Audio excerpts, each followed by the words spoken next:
What's going on, everybody? This is Matt Rinke, the founder of Illumination Wealth. I am very excited because I have a good friend of mine on the show who is an entrepreneur through and through, Dan Feder. He is the founder of F&F Property Management. He cut his entrepreneurial chops at USC in the entrepreneurial program, started a business after that, which he eventually sold, and then parlayed that into multifamily investment real estate firm. So very excited to have Dan here. He'll give us great insight into the real estate market and his entrepreneurial endeavors. So Dan, welcome. Thanks for being a part of it. Thank you. Thank you for having me. Yeah. Tell me, just so people can understand a little bit more about your background, so you had a company prior to this that you sold, many years ago, and you got into real estate. Can you tell me a little bit about your real estate firm and why you settled on, multifamily and apartments? Sure. So the last business I had was a equipment leasing and finance business in our niche. It was a small niche, but in our niche nationally, we were the largest in the country. And it was one of those businesses when things were good, you do great. But when things are bad, your business gets hurt badly. And I just said to myself, hey, let me ride this out through the financial crisis, which I did. And then as the company started to grow, I was able to sell it. And I did fine with it. And I was I didn't want to not be engaged and use my brain. And I was too young. I was in my 30s at the time. And I just said, I got to be involved in something that's that's a steady Eddie type of a business and that I don't think will get outsourced and also will provide steady Eddie types of cash flows and has an opportunity to be a very good business long-term. As an example, I did a lot of research. I looked at a lot of different things.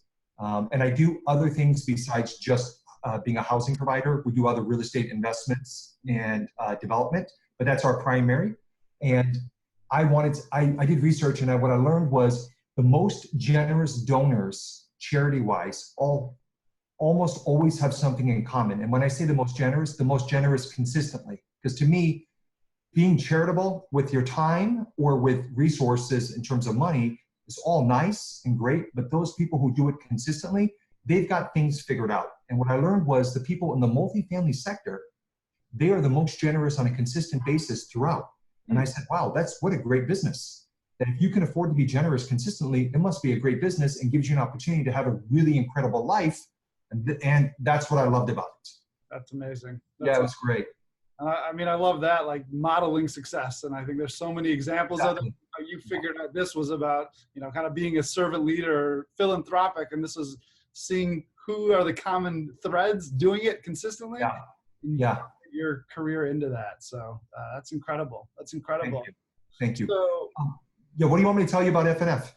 Yeah. So I guess, broadly speaking, a lot of your apartment communities, you're in California, Southern California, what was recently, enacted was rent control, and it's happening throughout the country as well. And so for apartment investors and owners, there's rent control. There was also potentially a lot of money and higher valuations or, like in the sector, making perhaps opportunities less scarce and less desirable as an investor. But now we have this new crisis in place. And I don't know if it's too soon to tell, but what has been the effects on, the California multifamily market based on the current, coronavirus and COVID-19 for apartment owners? So it's a great question. I think the way I think about it is I'm going to start off by saying this. I'm closing on a portfolio in North County of San Diego next month. And it's something that I was working on since last year. Yep. I made a commitment and I'm going to stick to my commitment because I'm a long-term investor. Mm-hmm. Okay. So I'm going to break this up in a couple different parts because I think there's a lot more going on here in the industry than most people actually realize.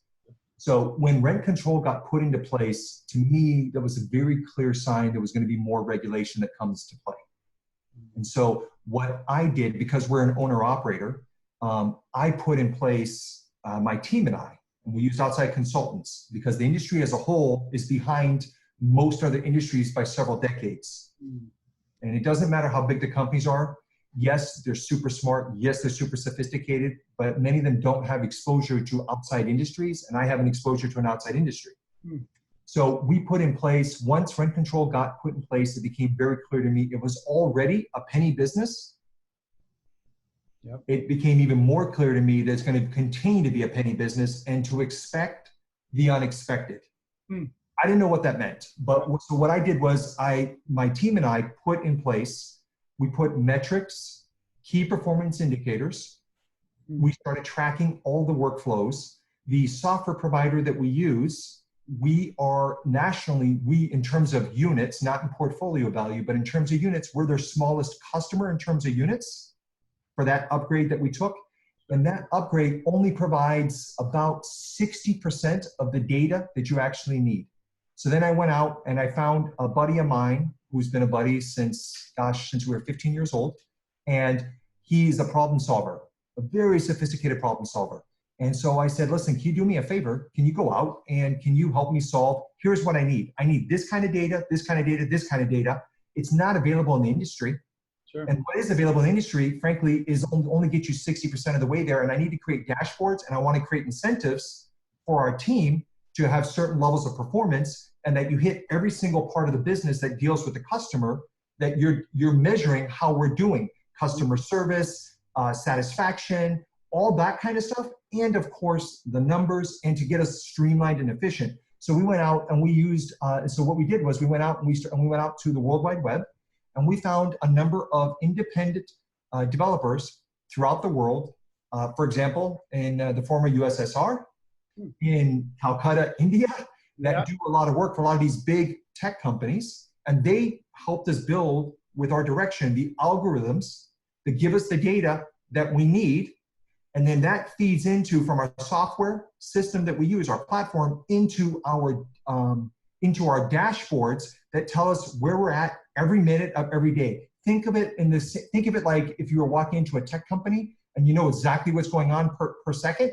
That's what we provided to our team, because I'm a big believer in, if you give people information, they're going to be able to effectuate change. Now, because we did that, and our team is super motivated, because we did that, we started to perform, and we were already performing well. We started to perform even better and better and better and better. So that's one thing that I think everybody has to be doing going forward. And I think it's going to be a while before people realize it potentially, or not sure what to do. Anybody actually wants to know how to do it, call me and I'll be happy to explain it. But so that's a big part. You have to run the business based on 2020 going forward, not based on 1990 and behind. Okay, that's number one, right? And that's just taking business practices and applying them to our industry. So that's the first thing that we did. The next thing on a go forward basis for us is, there has been the first 3 weeks of COVID-19 coming out. Once the state was shut, there's been 3 levels of regulation against our industry. And they're talking about a 4th, potentially a 5th, and potentially a 6th. Wow. So it's going to be, what's going on is, it's actually really sad. And with good intentions, many of the policymakers are not looking at the big picture and not really understanding what those policies actually mean. I think that's most of the policymakers. I will say some of the policymakers, in my opinion, don't care. Even if you educate them, even if you give them facts, even if you give them all the stuff, because that's what everybody says, oh, you just have to educate. I'm telling you, we're educating, and it's not just us. There's many of the industries doing it. Many people in the industry are doing it. Some of the policymakers have a particular agenda, and it's not positive. And by the way, it's not going to be good for the residents either, and it's not going to be good for the job market. It's just not. It's just not smart policy, and there's a better way. But as an example, locally, the City Council of San Diego first tried to impose, in an emergency session, 6-month eviction moratorium. Now, eviction is a really ugly word, but I think what a lot of people fail to realize is, you only, as a housing provider, you evict when you have to. If you have a customer who has a problem, pre-COVID, they're still our customer. Right. Like, they're a customer. We don't need to be beat over the head with policy bats to tell us to do certain things. And if we are going to be beat over the head, at least have it be balanced. Yeah. So there was an eviction moratorium that the city council, some of the city council members tried to pass, and it actually failed. And then it got watered down, which was positive. And again, we should break up the eviction moratorium into two things. One is people who have real issues that you have to help. That's just what you do as a human being. The next is you also have to separate that there are people out there who will take advantage of a system. That's just, unfortunately, that's the reality.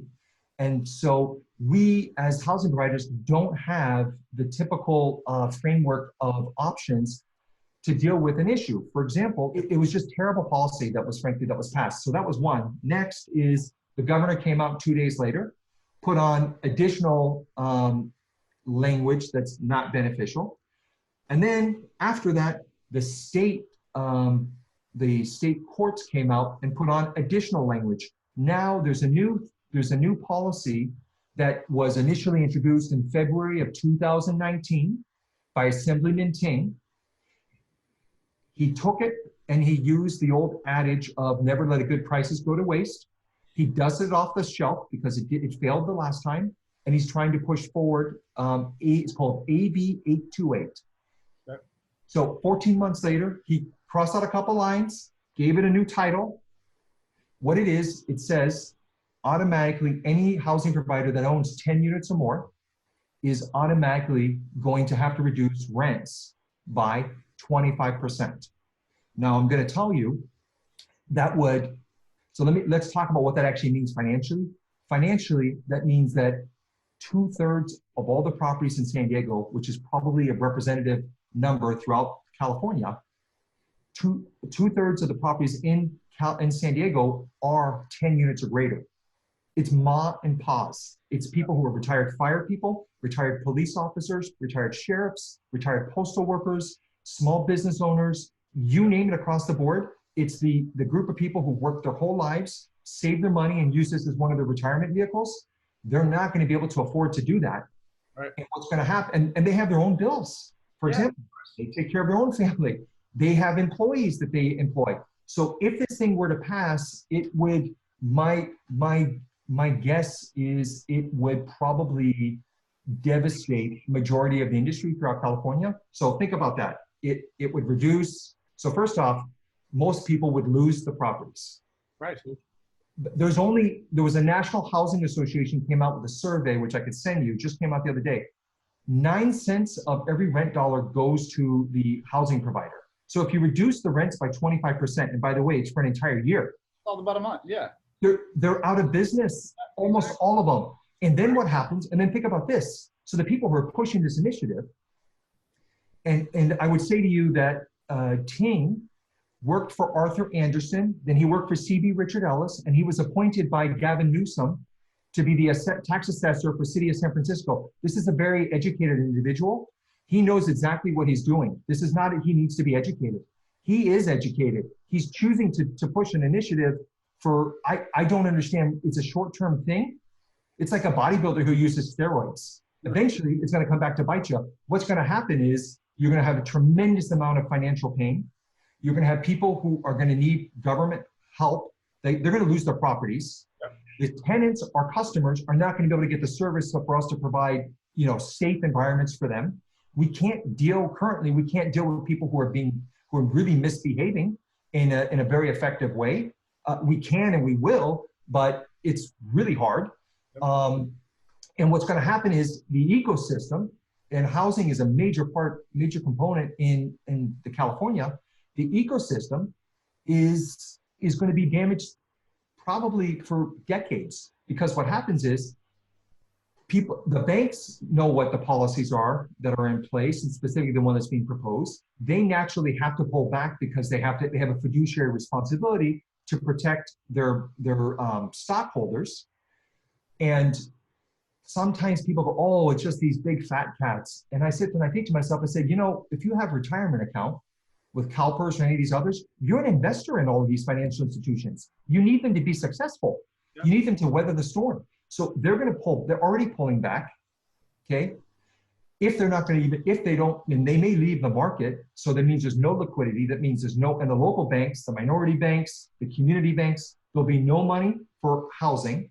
There'll be no money for commercial property. There'll be no money for residential homes. There'll be no money for condos. There'll be no money for cars. There'll be no money for anything. Why? Because the government, if they pass this, they're taking, it seems to me, and the advice I've been given is they're taking the path of a taking, which is unconstitutional.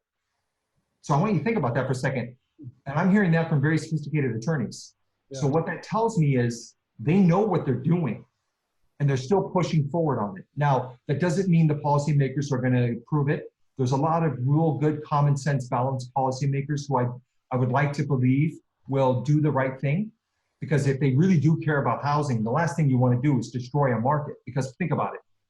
Thousands of jobs are going to be lost. People are going to lose their property, their savings, their retirement accounts. Again, 2/3 of the properties in California, specifically San Diego, are owned by small housing providers, small business people, okay? So you can destroy them.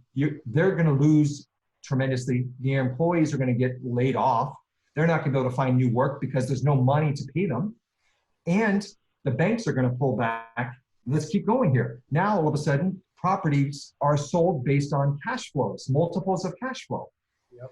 Well, if you reduce the cash flow by 25% out of the gates, yeah. What's going to happen? Revenue from the local, the state, everything, no worries, is going to get reduced 25% plus. So yep. Now we have a bigger problem. And now all of a sudden, then the government's going to, the state is going to have less tax money. They're going to have to furlough and let go of people. It just seems so counterproductive. And worst of all, our customers, our residents will not be able to be serviced. And that makes no sense to me whatsoever. And yeah. We've been providing this data, and I'm not going to go into who, but I could tell you the people, the moderate side who use common sense, they get it. Some of the others, there is a specific agenda because I can't come up with any other reason as to why someone would do those things. It makes no sense whatsoever. And then think about this. Why would someone build, by the way, new construction has worse margins than what I said. Yep. What do you think? You think someone's going to make an investment in California? The state of California, if they approve this, the state of California is basically saying contracts are no longer legal. Right. So all of a sudden, there goes the rule of law, and there won't be future investments made, and the city and the state is going to suffer terribly. And I'm just really surprised by the tact that some people are taking, particularly in this time of need. It's really sad to see. It bugs me, but I think it's important as an investor to understand the landscape. Long term, I think it's going to be fine, but I don't know how long term that is. Right. And I think it's a really relevant thing that people have to be considering when they're making real estate investments. You have to understand that not only are you dealing with an economic environment, COVID-19, from a health pandemic, but from a financial pandemic crisis. You're now dealing with government regulation being layered on top of that in a very specific way. And in the housing provider's case, there's no other industry that I am aware of that's had this happen. So I sit there and I go, very, very interesting. I sure hope that the people, our elected leaders, will start to use common sense and have a balanced approach. And I'm happy to talk to any of them. But so far, I am not seeing that. I'm just not.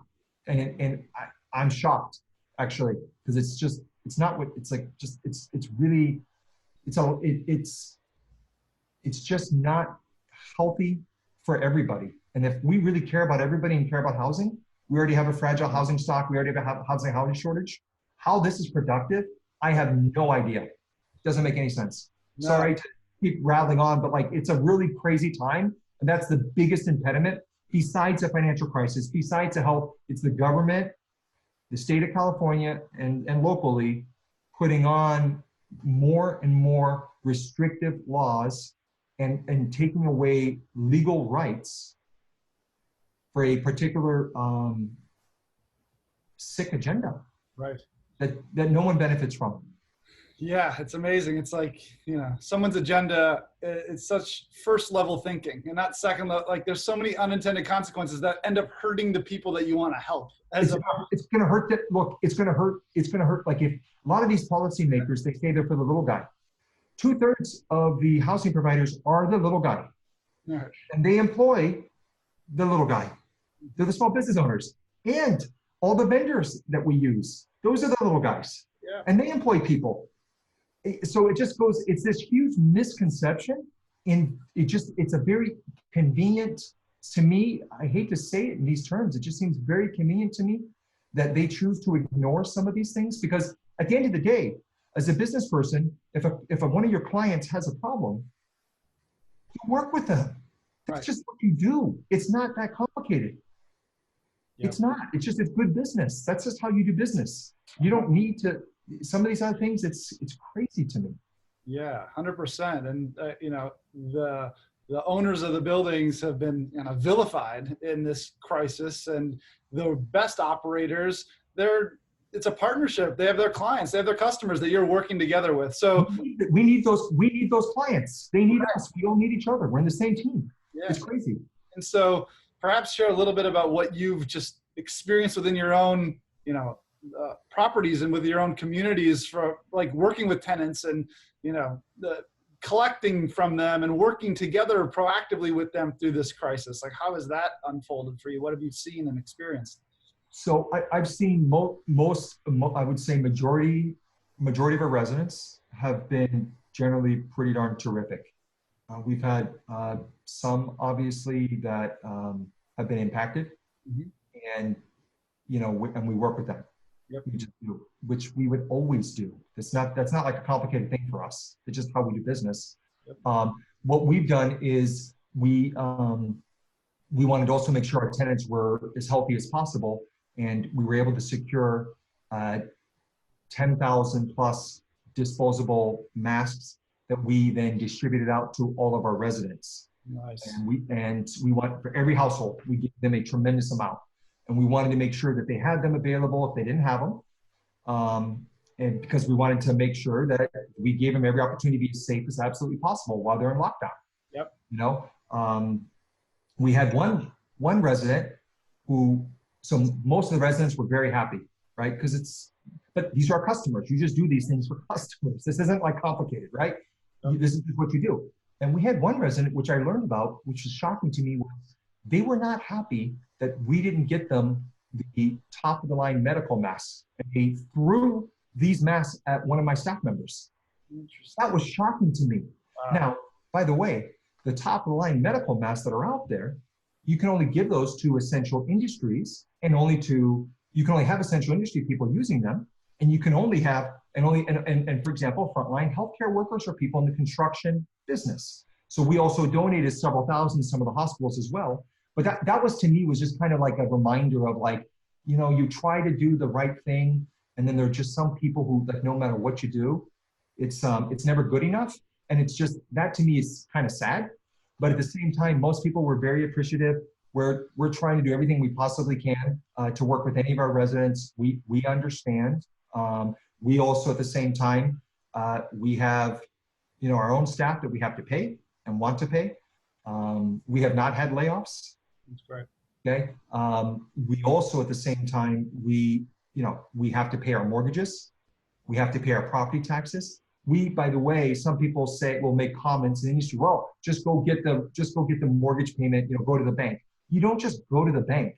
Like, that's just not how it works. If the bank did that for everybody, the bank's out of business.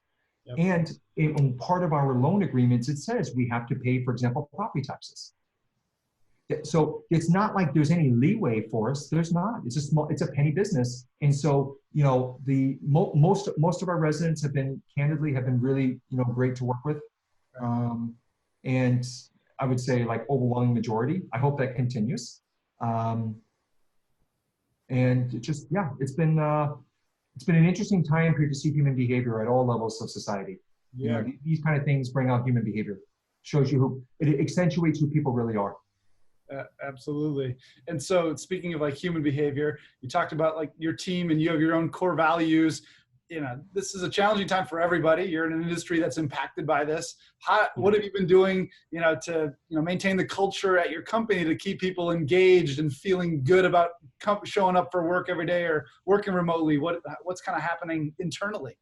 Sure. So once COVID came out, we immediately told all of our staff members, we said, look, we don't know how to analyze this, whether how big of a deal it actually is, but we're just going to assume that it is. For anybody who wants to work remotely, you're welcome to do so. My one ask is, if you're going to do it, please do your best during that time period to really try to help and be as organized as possible. I would say that our staff has done that, which has been great. They've been really terrific. And then we have other people who come into the corporate office because we're an essential industry based on what we do. And we're also in the middle of construction on a number of different projects, and we have other projects in the pipeline coming. So we're, there's a handful of us who show up to work and are socially distancing and socially responsible and do all of those things. So we're doing all the stuff that you need to be doing. And I would say, generally speaking, our teams, frankly, they've stepped up. We have a basic motto, which is, and I won't say we're perfect, but we do try 100%, which is do the right thing +1. We've had that motto for years. And then we model our company culture after a book called The Ideal Team Player. What it talks about is people who are hungry, meaning want to learn, people who are humble, not overly confident. It's okay to be confident, but don't be arrogant, right? So humble, hungry, humble, right? And smart. And when we say smart, we don't mean necessarily smart in school. We mean common sense smart. That's what we look for. And we've had staff members in the past that were really talented in their specific role, but they were really unpleasant to work with. And even after being coached a number of times, we just said, you know what? This doesn't work. It doesn't fit our company motto and who we are as a company. And we let them, they move on. But most, I'd say, today, I feel like generally, yeah, our staff does that. It's all about helping each other. It's about, we're all part of the same team, and just keep doing the right thing the best that we possibly can. Again, we screw up sometimes, but I think generally speaking, we're pretty good. We're pretty consistent. And I'm really proud of that. Really proud of that. That's awesome. So is the book Ideal Team, is it called Ideal Team Player? Is that the book? Yeah, it's called The Ideal Team Player. It's an easy read. It fits really well in an industry like ours. Our industry is what's called the gray collar industry. Mm-hmm. Blue collar and white collar combined means gray. So we have, our industry is interesting. We get an opportunity to work with people in all different walks of life. So it's super fascinating. It's like a social experiment, right? And you get to see how, it's not like one type of person gets into this industry. It's all types of people, right? All kinds of backgrounds, socioeconomic backgrounds, whatever it may be. And so we have, in terms of like a slice of society, that's who we get to work with here at F&F Properties. And we also get to do that with because of many of our customers as well. So it's an industry for people who are service oriented, and also at the same time who are rational and actually care about other people and willing to give back in one way or another and be service oriented, givers. That's who gets into this industry and is successful. That's really who it is. Yep. And obviously that comes from your own company as well. Like, why did you get into this? Is so you can be a giver, so you can help the communities more and more. That's the goal. Yeah, exactly. That's incredible. So I guess two last investment questions. I know you're busy. So I guess, you left an industry that probably was very cyclical in the equipment leasing, like kind of feast or famine. And when it was good, it was really good. And then when the economy slowed down, there would be very little activity. I'm speculating. Now, do you view with what's just happened recently and what's happening in California, the risks of investing in multifamily are different than previous, or yes, is that changing things, and how so for you? So candidly, they're much more risky. One thing is an economic environment that you deal with. That's already hard, right? You got a pandemic, a healthcare pandemic, yep, a health crisis. You have a financial crisis, even though they're not really calling it that. That is what it is. And then, I'm sorry to say, the non-balanced government regulations that are singling out an industry. What's right about the housing industry is 99.9% of the housing providers. We're what's right about the industry, not what's wrong about the industry. But we're being chosen as boogeymen today for some crazy reason, because it fits a certain agenda. And it's not good. It's a blame. It's become like a blame type of a thing. And most of us are doing good things. Most of us are super low key people who just try to do really good things as a whole. And so I candidly, if I were newer to the industry, I probably would not be making investments in California at this point. I just wouldn't. I would wait to see if common sense comes back, balance common sense. In other words, what I'm saying is people used to just think about it, this is the industry. And what I'm saying is it is the industry, the business side of the industry, but now there's a new reality, which is the political side has now taken hold. And so what I've always loved about California as a whole is that it's a purple state. What that means to me, red and blue combined makes purple. So you get people who care about people, but are also thinking about how do we make sure that we have the proper things in place to have proper revenue, so we can have good schools and we can employ people and create great job environments so people can make money and start businesses and all those things. So a purple environment, in my mind, is the absolute critical thing that you want as a real estate player. And California did have that. It seems to me that it no longer does at this present time. And until that changes, where it gets back into the center more for the good of everyone, until that changes, I would not advise anyone that wasn't super experienced be investing in California, because I don't know what rights that one side with a particular agenda seems to have is going to try to take away. By the way, I wouldn't know another place to invest in. I would have never thought this was possible. Right. I always viewed Californian lawmakers and policy people as really intelligent, smart, balanced people. And I'm now saying to myself, I think we have some of those, but I think we have some of those who are really intelligent, but with a particular agenda. And I think as leaders, we have to stand up and say, no, we all need to come together and we need to do something that's balanced, that's going to work for the long term. Until I see that, I would not recommend a newer investor do anything in California. And I would even take it a step further. And I would say that it's not just, it starts with housing providers. Then it's going to go to, so housing providers on existing product and on new construction. So new construction will slow down.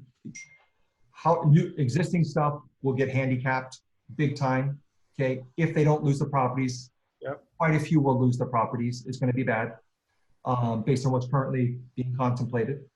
We'll know in May here. We should know soon. Then I would take it a step further and I would say that there's also, they're talking about doing split roll property tax. So in other words, you want to split Prop 13. So a lot of people might say, oh, well, I don't own commercial property, doesn't really affect me. Well, I would say that if you don't own commercial property, you're right. But if you own property in California, it affects you because at some point they're going to come for you next. Right. What's going to happen? Yeah. It's the history of the world. And it's the history of how things start. For example, if you think back 2011, Governor Brown, during a financial crisis at the time, he had what's called the rainy day fund. He raised taxes on those who made the most amount of money. And it was supposed to be for a period of time. I believe it was 8 years. Yep. Okay. And he said, once we're done with this, it's going to sunset. Well, that's what I recall. Yep. And gosh darn it, our rainy day fund not only filled, it became excessive. And what did they do? They extended it again. So what I'm saying is, until we have balanced leadership as a whole throughout the state, we should all be very weary about anything right now. What's happening is there are people out there who have the ability, because of their titles, have the ability to do certain things that are really dangerous. Do I believe the pendulum will swing back to the middle? I do. Do I know when? I don't. I'm afraid that these people with this agenda are going to have to destroy things, and all the regular voter will realize it because they can't find jobs because there's no money circulating in the system. They can't find a decent place to live because no one can afford to upkeep the properties. Okay, so I think it'll eventually come back to reality. I just hope it doesn't take a man or a man and woman or a legislative crisis to create that. That's the thing that really worries me more than anything. That's the part that bugs the crap out of me. It's such a major issue today, and people just aren't aware of it because they're they're so busy doing what they need to do. But if they take a step back and try to use common sense, they'll be like, wow, that does not seem right. But check it out. It's right. Read the law. Read what's being proposed. AB 828. It's very dangerous for everybody. Yeah, man. No, thanks for bringing that to light. I appreciate it. And so I guess last question, you talked about if you're a new investor, California wouldn't be the place. You already have your own projects in the pipeline and investments that are under contract that you're working towards. Do you see what's happening now creating new investment opportunities that you didn't think about? This crisis opening up new investment paths? I don't know what they are at this point. There's always winners and losers. But so let's take it a step further. So somebody could say, well, you should buy retail property because retail property's really gotten severely beaten down. And they're right. Here's the problem. Most retail property, the bigger ones, can't survive because they can't afford the minimum wage. There's not enough margin in it. So then it's the smaller ones. Well, the smaller ones, small business owners, they just got decimated. Yep. So, for example, I would guess that probably at least a third, if not more, of all the restaurants we had pre-COVID, post-COVID are not going to be around anymore. And then some people say, oh, well, there'll be new ones that start. Well, yeah, there will eventually be new ones that start, for sure. But will they start in such a way that they're going to be sustainable and successful? It's already a terribly hard industry. I don't know. And by the way, I'm not saying I'm not an advocate for minimum wage increases. I am when it makes sense. And I think there has to be, clear thinking on that from a, not just, you have to really think through that decision. For example, independent contractors. Last year, that was outlawed. Yep. You can't do that anymore. Well, if you follow the job losses, quite a few already happened naturally because of that. There's a lot of people who don't want to be told that they have to work for one company. And the companies, because of the cost, can't afford. Most people don't understand. It's 35, 40% of every dollar goes to all this other stuff that you pay somebody, right? So you can only do so much. Now, think about this. COVID, financial crisis, going to be a very slow growth economy. The companies that do start or do hire people, they're not going to be able to bring people on full pay, full bore, because they can't afford to. They don't have enough profit. And so people who were interested in working a couple of different jobs, like students, or an Uber, a Lyft, a delivery person, a writer, whatever, who works several different jobs, they can no longer be employed because of this foolish law. Yeah. So all this government policy, people need to take a step back and think about it, that it has to be balanced policy. That you have to stand up as a voter and you have to speak your mind. And if you say you really care about people, what is wrong with somebody who's trying to make ends meet, that's a proud person that doesn't want to take employment unless they need to, that wants to go out and get a job, and if they have to, they take 2 or 3 jobs. That's someone who should be commended, not punished. Yep. So that part, it's government regulation is a major issue right now, more so than ever. People, unfortunately, I think people are going to realize it by the time it's too late. And the people who are doing it, the thing I think about is they will be held accountable. They will be held accountable. The voters will, because the voters are not stupid. Yep. They will figure stuff out and they'll go, oh my God, I can't do this because of this. I can't do this because of that. That's not right. That doesn't make sense. And it's not like the policymakers have not been given the information. They are choosing with a specific agenda, some of them, to continue on this path. No one wins. They certainly won't. I can assure you that they certainly won't. None of us will. Yeah. Awesome.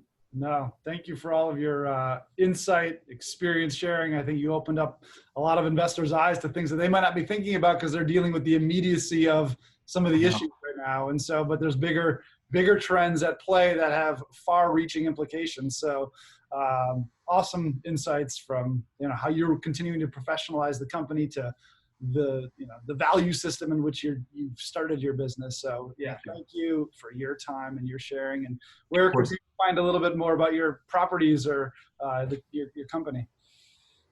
Sorry, what was the last part? Where do people find more about like your properties or your company? Oh, Google Frank ampersand Frank properties. By the way, I know I never really go on the website myself, so I actually don't know what the web address is. I don't know what the URL is, but I know that'll come up, and you can find out more about us. Yeah, no, thanks for your time today, and thank you for the really relevant questions for today's time. I was happy to be able to share some of it.